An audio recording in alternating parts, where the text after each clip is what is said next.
The first thing on a criminal's mind is escape. Some, like Quantrell, seize every opportunity.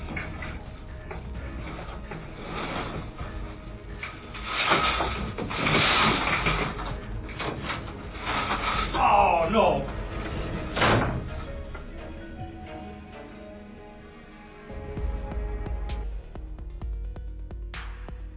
Or like 41-year-old Joel Delgado, who was injured when caught and even while going to court with crutches. What'd you say, OJ? Hey, you see a shoe back there? Where is it?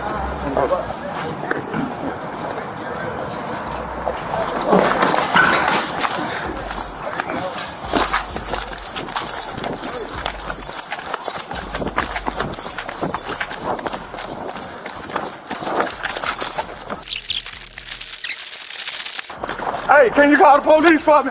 Call the police for me. Hey, call the police. But today's case is truly bizarre. This guy, Russell Jones, is genuinely insane. Unlike other criminals, he isn't attempting to escape. In fact, nicely. As a kind civilian that also knows how to manipulate cops. he even has a company that aids criminals in escaping. I actually started my own protection business. Did you? Yeah. What kind of protection?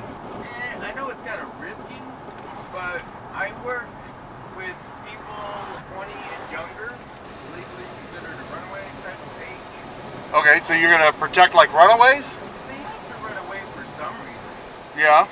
So you provide protection for runaways and get them like a place to live? Yeah. Okay. Yeah, I have a lot of places. And now he should look for a way out, but before that, let's see what's the case. So, Ellen Firer is a 15-year-old girl who attends Medford High School. One day, she accidentally meets a 19-year-old boy named Gavin just 15 minutes before Gavin's graduation from the same high school. During their 10-minute conversation, they become friends and start talking on Facebook. Soon after, they enter a relationship. However, Ellen's family disapproves of the relationship due to her being under the legal age. Ellen's father, in particular, had a serious issue with Gavin. Initially, he prohibits all forms of communication between Ellen and Gavin. Despite this, Ellen occasionally meets Gavin, claiming she's going to study. One day, Ellen's father discovers her deception and confronts her. Upon realizing his suspicions were correct and that Ellen was indeed going to her boyfriend's house, he becomes furious. He rushes to Gavin and threatens him, warning that if this happens again, he will involve the police. And after this, our hero character enters the story, Russell. From that moment, a conversation begins about how to deal with the father. Russell proposes a plan that goes beyond just escaping. He suggests killing Aaron Firer. Initially, the plan scheduled for New Year's. This plan changes when Ellen reveals her father's verbal and physical abuse towards her. And she discloses that she's pregnant with Gavin's child.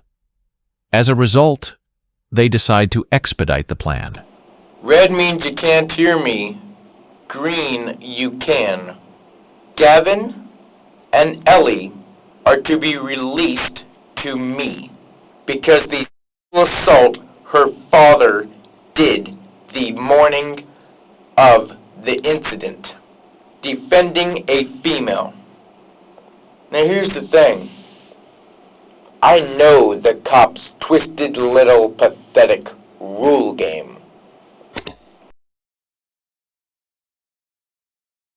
The night of the accident, Gavin went to Ellen's room and waited until Aaron fell asleep.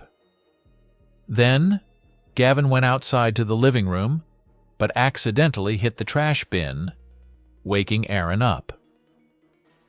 Consequently, he returned to the room, and the first attempt to kill Aaron went wrong.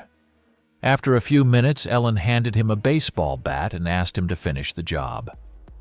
Outside the house, Russell waited with a knife for support. Gavin then texted him and opened the door for him. The day after, the police spotted Aaron's car, and upon seeing the trio, they apprehended them and took them to the police station. Quick. I probably would be really stupid saying this, Uh-huh. but did you happen to notice my wrists at all? Your wrists? What about them?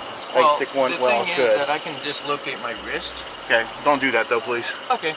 You seem like a nice one, so I appreciate I it. won't make it hard on you. All right. I only make it hard on the bad ones. So let's start from the interrogation of the murdered girl. In a room deliberately designed with cold colors and chairs lacking pillows to discomfort the suspect, Ellen waits for the case manager. The investigator assigned to her has an important characteristic. She is a kind woman with a soft voice. The police decided that a young girl like Ellen would be more likely to respond to questions from a woman. Hi. Hello. Are you Ellie? No. What's your name? I have the right to remain silent. Okay, you do have the right to remain silent. Ellen is making a concerted effort to convey that everything is under her control, maintaining unbroken eye contact. However, as her hands fidget and glitch together, revealing her inability to cope with the stress, as she initially expresses her desire to invoke her right to remain silent. The kindness displayed by the investigator gradually makes her feel more at ease.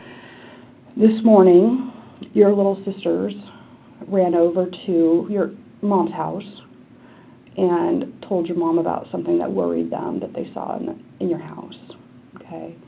And what that was a large amount of blood.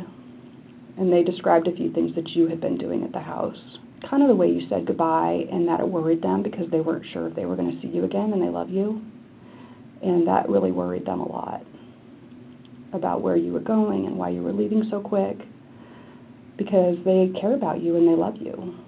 The investigator tries a different approach, speaking about Ellen's younger sisters to evoke emotions and encourage her to talk. However, Ellen's expression shows no reaction, indicating she isn't moved by the tactic.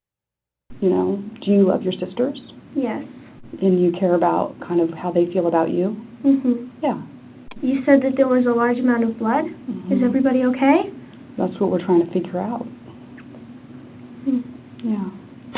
The investigator attempts to gather information about the last 24 hours from Ellen, but she remains silent and even lies about her name, graduation, and boyfriend. It's evident that the police already have this information. They are simply engaging in conversation to build trust with Ellen. However, it's clear that it's time for real questions, provided Ellen stops lying. Okay. Do you have a boyfriend? My parents made us break up. Oh, they did. Tell me about that. They just didn't like him. Mm-hmm. So what did you do? I ended it. What was that boyfriend's name? Gavin. Justin. What's his last name? Can't remember. I wasn't dating him for very long. Maybe 2 weeks. And then she talks about how controlling her family is, especially mentioning her father's abusive behavior. But the problem is, how can they trust someone who has told so many lies? And she came to school one day with a thing on her leg and said it was from her sisters pushing her. But I don't know, because Ellie has kind of lied to me before, which did hurt. Okay. When's the last time you saw your dad? Yesterday. How can we believe her? Just a few hours ago, she and her friends were looking for a place to hide the body they had hidden in the back of her father's car. I'm too tired to keep talking. I'm really sorry. You want to take a little break? Okay. Do you want some water or anything? No, thank you. You just want to sit here for a few minutes? I'd like a place to lay down and sleep. Okay. Well, you just sit tight for a few minutes and we'll try to figure that out, okay? Okay. Now, as Ellen rests for the next round, let's head to Russell's room. This is where you'll find the strangest criminal you've ever seen. Is that a camera right there? I'd Yep, that's rather camera. not have a camera aimed at me. I don't, we can talk to Detective Ford, but I think they're required to, so it's nothing. Like, I'm I mean, I've had a body cam all day, I mean. Well, yeah, but see, I My don't... friend, we're recorded wherever we go. You know that. Even the police bathroom? Seems like it. Probably, yeah. Yeah. You have a seat, man. That way I can sit down. Well, you can sit down. Yeah, well, I'm not allowed to sit unless you're sitting, so that way I can sit. Well, Russell refuses to be filmed and requests the cameras in the room to be turned off, asserting control over the situation and demonstrating his lack of fear towards the police. Following this, the police allow him to speak. It's a tactic employed to establish a sense of trust and positivity with the suspect. can I talk to you for just a quick minute? Hey, take care, buddy. You do. But you seem like a nice guy. The guy that I was talking to seemed like a nice guy, so. No Sprite. Perfect. Is that good? Yeah. Okay. Perfect. Now all I need is a cigarette and I'll be happy. But I doubt we can, though. You want to get a smoke? Sure. Do you have any smoke? I got some in my desk. Are we allowed to smoke now? Yeah, we can go outside and smoke. Oh, Want to outside. go outside and have a cigarette real quick? Sure. All right, let's go. Yeah, 'cause I smoke, I talk better when I have a cigarette. 'Cause right now I'm like stressed out and I don't know what's going on. After having a drink, meal, and cigarette, the interrogating officers leave him alone in the room for a few minutes. And now the real story begins from this point onward. You can sit in that chair over there. Okay. And we'll bring your food in. I've got the... Oh, okay. Let me have your pop bottle. Yeah. All right. Ooh, Frank came with it. That's soft.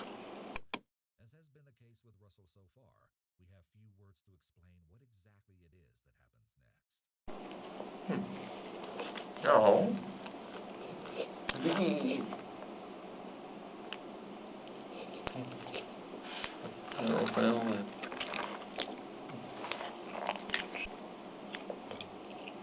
Don't piss me off. I can still twist your little mind.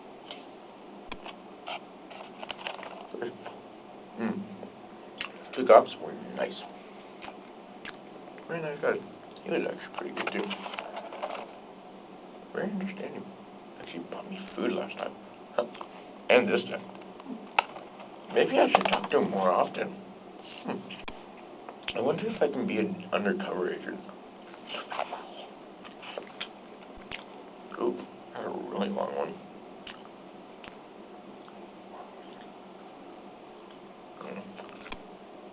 I don't know. It wasn't really self-defense so much as it was defending her. Unlike in other cases where interrogating officers resort to various psychological games to extract information, this time simply confining Russell to the room was enough. He voluntarily provided much of the information himself, along with engaging in nonsensical things and games on his own. You're listening in on my conversations, aren't you? Camera off. You do know I know you're listening, right? So listen here. Ellie Fryer is my client, my protectee. I would like to see her. Asking. Being polite. I know you're looking directly at me, aren't you? The information I gave is not worth $6. I use reverse psychology, which makes me be able to make you think it's not Gavin, but in fact, your own kid. By reverse psychology, making you look like the lunatic. We can play it the easy way or the hard way. I'm talking nice. You got two choices. One, put a bullet through my head, or two, for all the evidence that I gave you guys, right there on a silver platter, right there, down to the last detail. I think I just said my... No.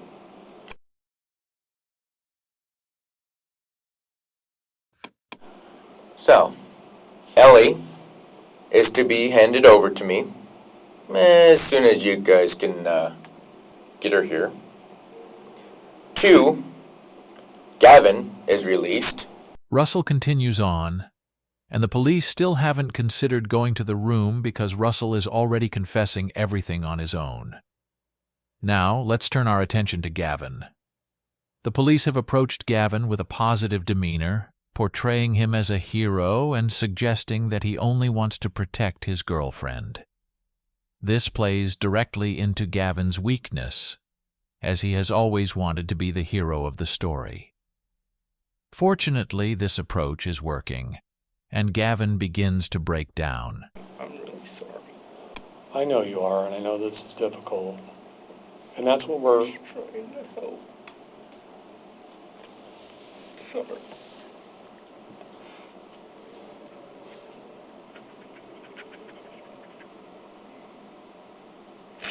Let me ask you this, Gavin, were you upset because of everything that Ellie had told you? Mm-hmm. Okay. I didn't want to kill him. I didn't want to kill him. Right, but why not at 4:30 when you know she has the keys, why not just everybody go out the window and leave? Ellie hates her parents.